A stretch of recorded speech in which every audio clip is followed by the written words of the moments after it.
1450 BC. And God is refuting, it's like He's refuting Darwin before he's born. As many of you know, Darwin was a 19th century scientist.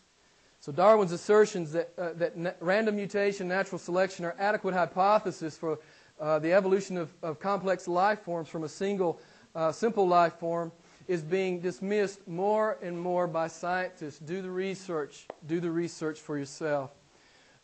Michael Behe, a biochemist, says in his book entitled The Edge of Evolution, this is it. If you like this stuff, man, you got to read this book.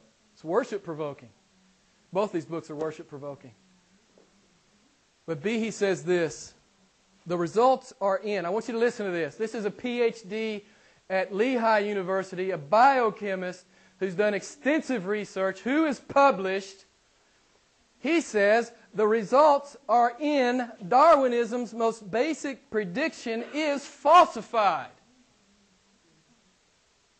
It's falsified. The verdict's in, and Behe's right. Behe's like other scientists. They've been studying bacteria.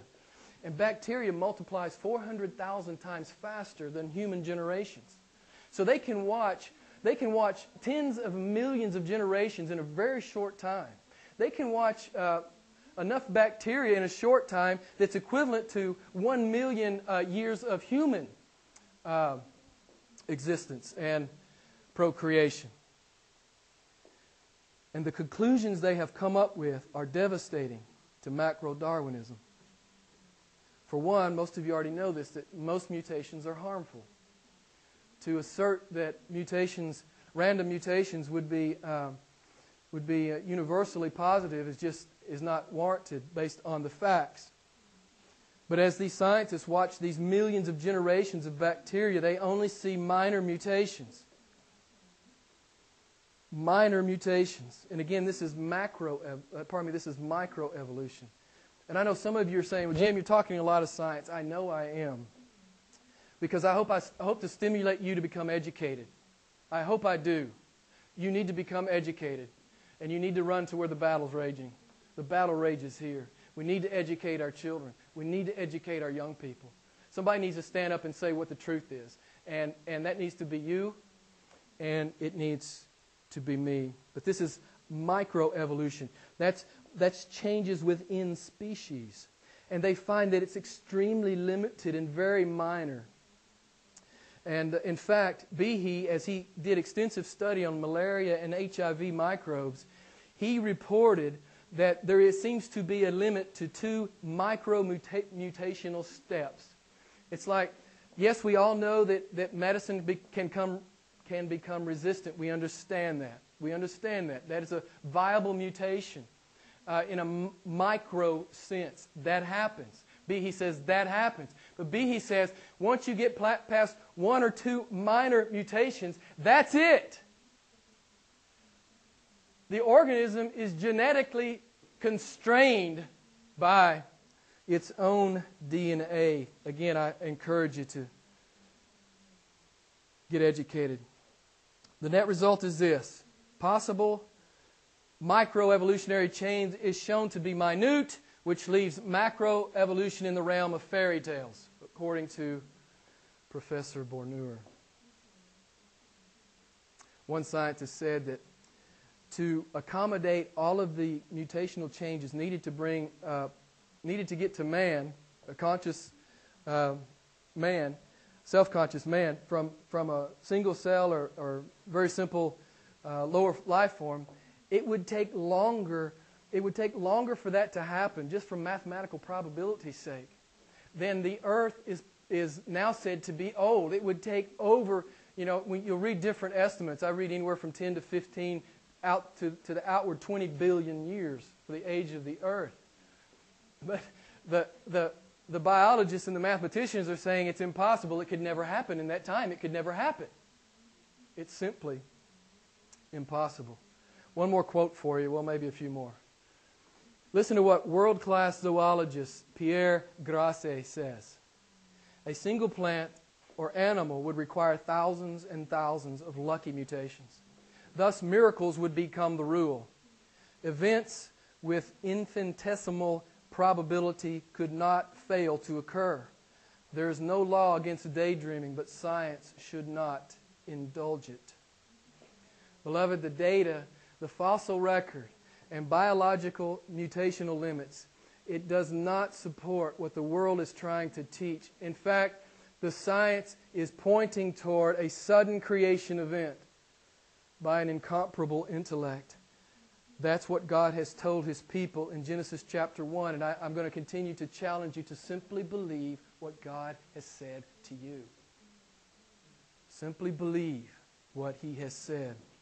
I want to close by, I just want to talk a little bit about DNA, and I'll be done. I know this is more like a science classroom, and we only have one more sermon like this, and I'll get back to verse preaching. But let me just talk to you for a minute about DNA. You know what it is, right? It's the software that's inside every one of your cells. Just listen to this. DNA, deoxyribonucleic acid. Stephen C. Meyer calls it the library of life. There are just vast quantities of data within the DNA. As mentioned to you earlier, you have 100 trillion cells in your body. Some of us have more than others, but you have approximately 100 trillion cells in your body. Every one of those cells has a physical strip of DNA. It's coiled up, coded information, and it's about your physical makeup. Okay, listen, if I take the DNA out of one of your cells and uncoiled it here in the front, you couldn't see it without a microscope. It would be 7 foot long. That's one cell. 7 foot long. That is one cell. If you took the DNA out of every cell in your body, it would stretch from the earth to the sun over 100 times.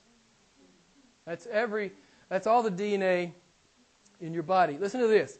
If you typed out all the encoded information and all the DNA in all the cells of your body, it would fill the Grand Canyon multiple times. This is how much data is in DNA. This is why scientists are starting to run from Darwin. No Darwinist can explain how the information got in the cell. It's inexplicable. It's inexplicable. And I'll have a quote next week for you about that. So all the information needed to build 200 bones, 600 muscles, 10,000 auditory nerve fibers, 2 million optic nerve fibers, 100 billion nerve cells, 400 billion feet of blood vessels and capillaries. It's packed into the DNA. All the information needed to specify the design of all the species of organisms which have ever existed on our planet, a number estimated to be approximately 1,000 million, could fit in a teaspoon, and there would still be room for all the information contained in every book ever written. What I want to say to you is these cells are like little microcomputers, and men don't even understand them all. And then we want to postulate that by spontaneous generation and random mutation and natural selection, here we are. It's a great insult to the Creator God. It's a haughty, arrogant insult to the Creator God.